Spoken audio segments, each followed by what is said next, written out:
Chers amis, chers abonnés, à tous ceux qui me suivent, ou bien qui suivent mes publications, ou bien mes productions, ou bien mes diffusions à travers l'Internet particulièrement. Bonjour, Azul. Donc, j'ai réalisé cette émission en français pour essayer de toucher un maximum de personnes, puisque je la vois comme une langue intermédiaire.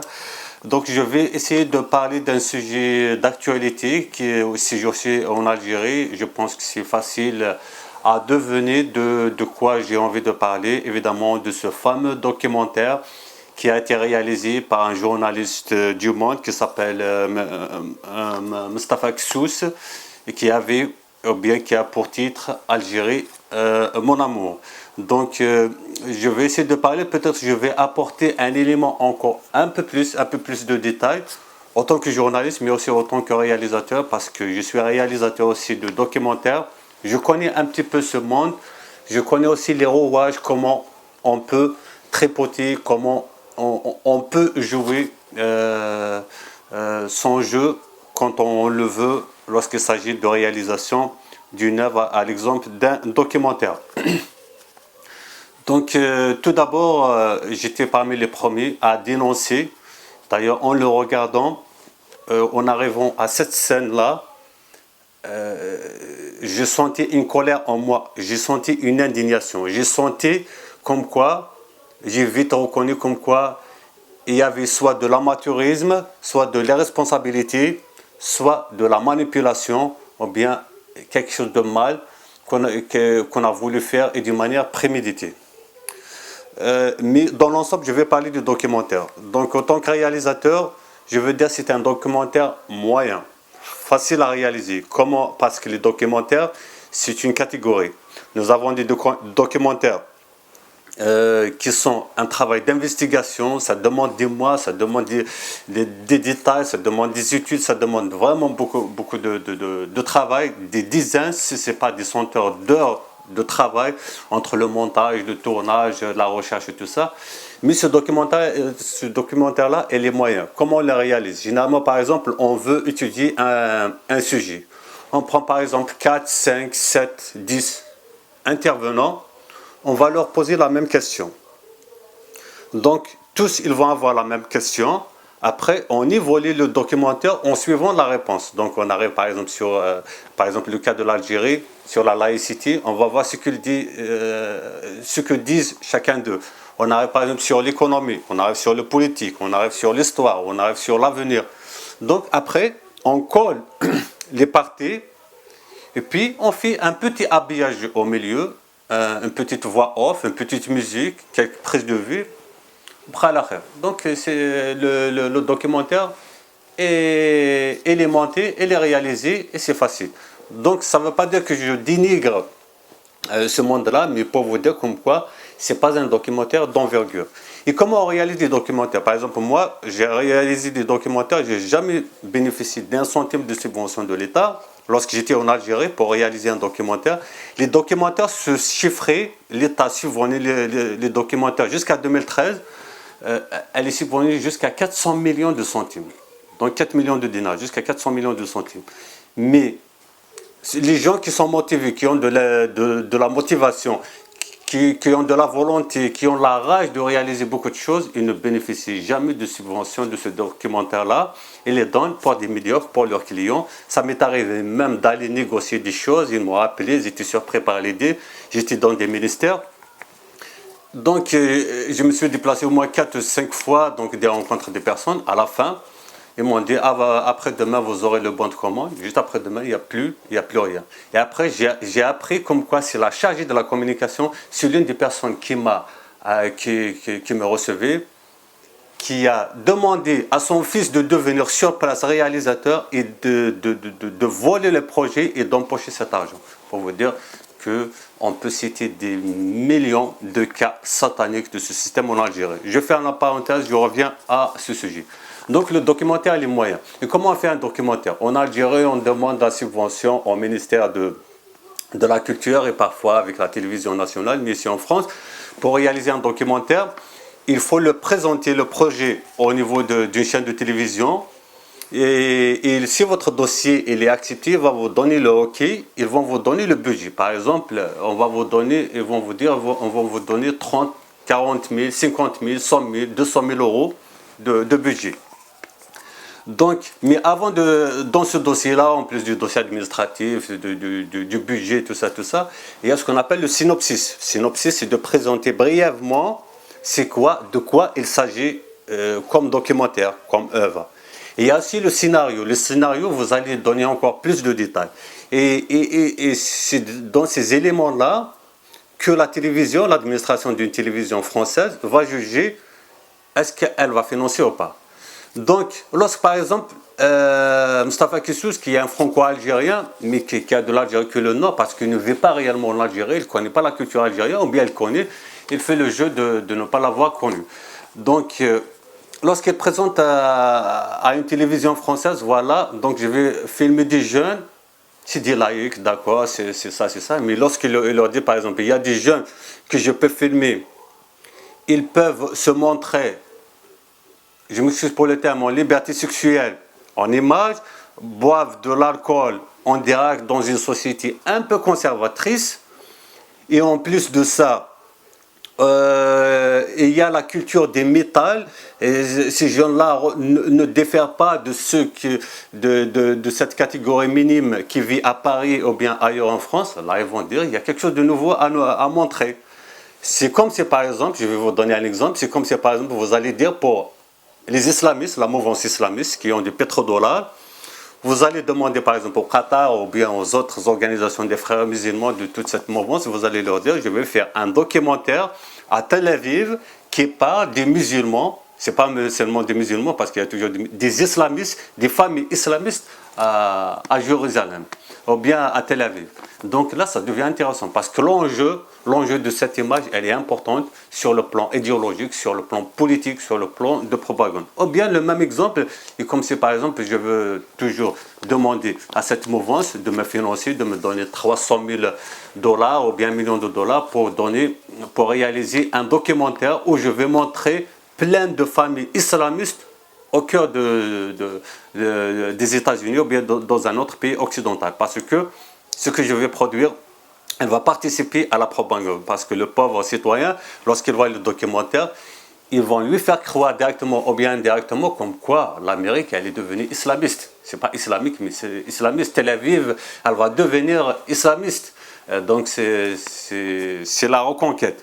Donc dans tout ça, le film documentaire, ce n'est pas seulement qu'il a cité ce jeune-là, je pense qu'il s'appelle Anis.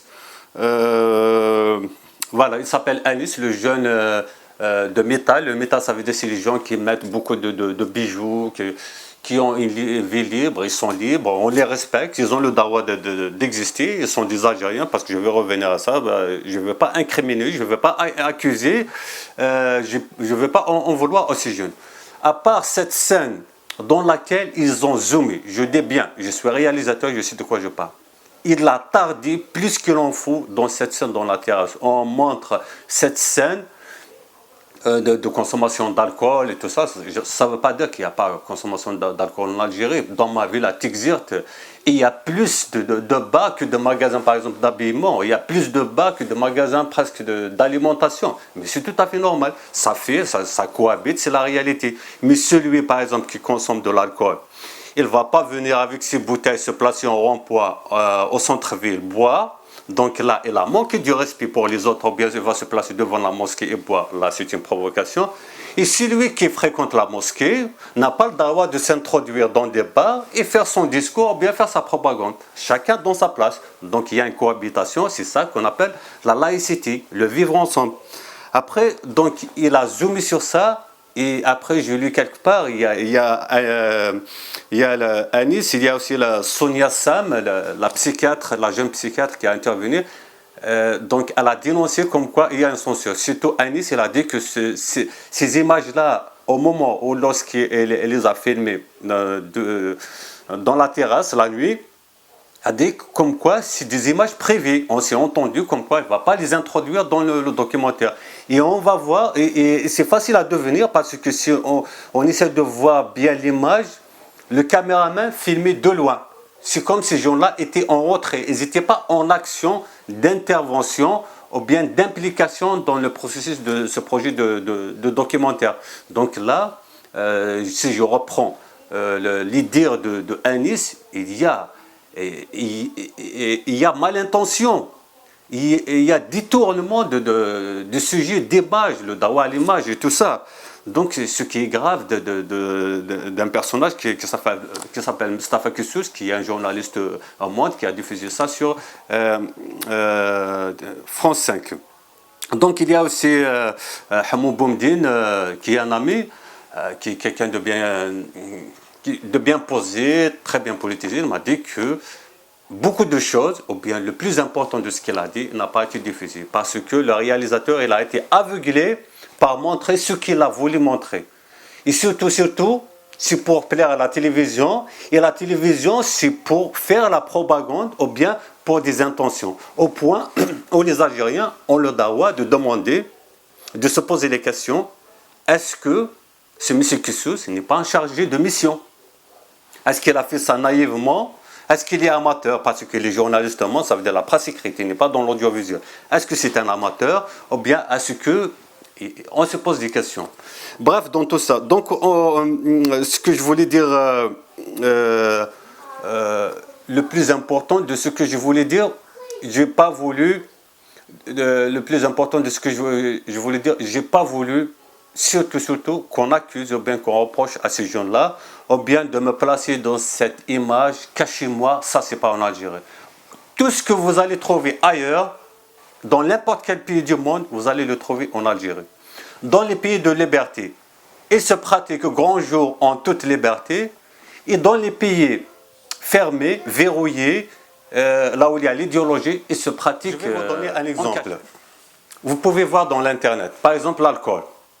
L'alcool qui se consomme en cachette en Arabie Saoudite ou bien en Iran, il dépasse peut-être, ou bien c'est légal, de ce qui est consommé dans les pays libres où l'alcool est libre et tout ça. Donc, il n'y a pas, on ne va pas dire que l'Algérie, ou bien notre village il est meilleur. Il n'a pas ça. Notre pays n'a pas ça. Notre région, ça c'est l'hypocrisie, ça c'est du populisme. En Algérie, il y a tout. Mais le problème dans ce documentaire-là, si on prend les métals, cette culture du métal que j'appelle le métal et tout ça, cette façon de vivre, ils sont libres, qui est minimum en France. Je vis à Paris, je travaille dans un lieu public, je vois chaque jour des gens qui circulent.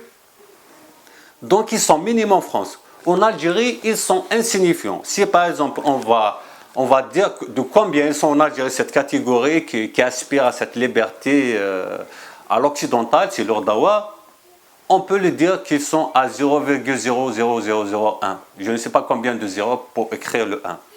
Donc, le réalisateur, il a fermé les yeux sur tout ce qui reste, il a zoomé sur ça. Là, on peut comprendre la malintention. Je peux dire que, à mon avis, le réalisateur et ceux qui sont derrière lui, ils sont de mauvaise foi. Donc, après, dans tout ça, le documentaire, je dis qu'il est moyen, mais tous les autres intervenants, ils sont très bien. J'ai apprécié, juste je n'ai pas apprécié celui d'Oran, le jeune qui a participé à partir d'Oran, il a très bien parlé, mais à la fin, il a exprimé un pessimisme. C'est comme il a exprimé une fatigue. Lorsqu'on s'adresse devant le peuple, on parle. Ce n'est pas au nom du peuple directement ou bien indirectement, on parle dans la voix, dans le sillage, dans le courant du peuple, on doit garder toujours l'optimisme.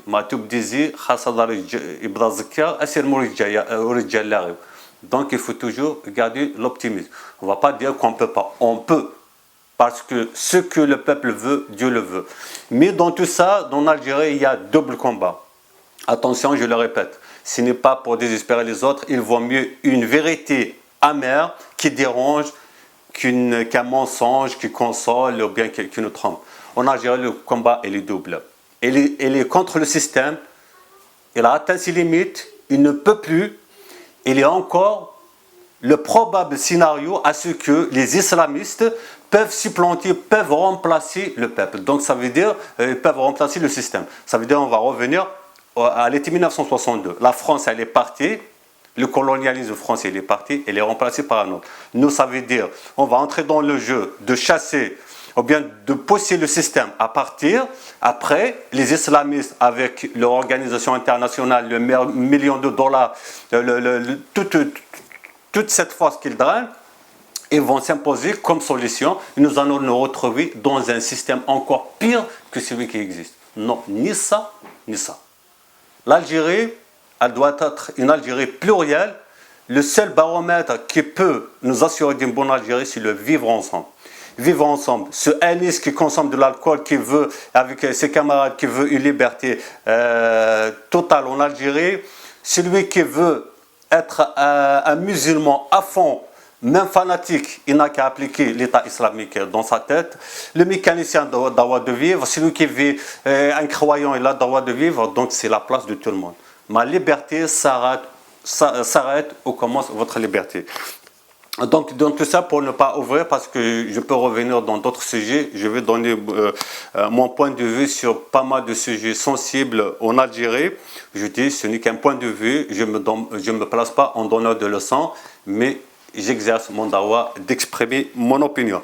Donc, en grosso modo, ce n'est pas le problème de ces jeunes-là. Ces jeunes-là, je les salue. Ils sont très bien, ils ont bien intervenu. C'est des naïfs, c'est des jeunes, par exemple, Athman Messous, où Amir Dizad a commis une erreur, puis il a demandé des excuses, tant mieux. Donc on respecte Amir jusque-là, vous êtes formidable, il faut rester, il ne faut pas se laisser les autres vous induire en erreur, mais côté Zitout, on se méfie. Là, côté Zitout, on voit un peu presque rouge. Donc, Amir Dizad, il a été induit en erreur, c'est pas grave, mais par exemple, comme Athman Messous, pourquoi, à mon avis, ils ont induit en erreur Amir Dizad? Parce que ce jeune-là, et je pense qu'il a 35 ans, si je ne me suis pas trompé, et il a des qualités. Il a des qualités, il est avocat, il parle 3 langues, le kabyle, le français, l'arabe. Et je le vois, je suis un homme de communication, je sais comment détecter les personnes, c'est quelqu'un de lucide, c'est quelqu'un de posé, c'est quelqu'un qui peut avoir un avenir. C'est pour cela qu'on s'est acharné. J'ai bien apprécié, j'ai bien apprécié l'intervention d'Athman Messous, et j'ai apprécié toutes les interventions de ces jeunes-là. Pourquoi? Parce qu'ils sont sincères, c'est des jeunes, ils n'ont pas parlé avec arrière-pensée. Anis et ses copines, ils ont le devoir de mener leur vie. L'imam de Bab el Oued, le barbier, le jeune barbier de Bab el Oued, il a le devoir de mener sa vie comme il veut. L'Algérie, c'est ça. C'est l'Algérie du vivre ensemble. En dehors de ça, c'est impossible. C'est toujours l'impasse, ce sera d'un malheur à un autre. Donc, je vais vous dire, donc, je vous ai exprimé en grosso modo mon point de vue sur ce fameux documentaire. Je veux dire, c'est juste une tempête dans un verre d'eau. Il ne faut pas être complexé, en Algérie, il y a tout, mais il faut se méfier, pas se méfier de ces gens-là. Ils ont le devoir d'exister, chacun de nous a le devoir d'exister, mais il faut se méfier des gens mercantiles qui peuvent venir en Algérie avec de mauvaises intentions uniquement pour dire ce qu'ils veulent, ou bien réaliser quelque chose de prétentieux, quelque chose d'orienté et quelque chose qui répond à des propagandes. Aujourd'hui, c'est la France. Par exemple, ça nous vient de la France. Demain, ça peut nous venir de l'Arabie Saoudite, ça peut nous venir de n'importe quel pays.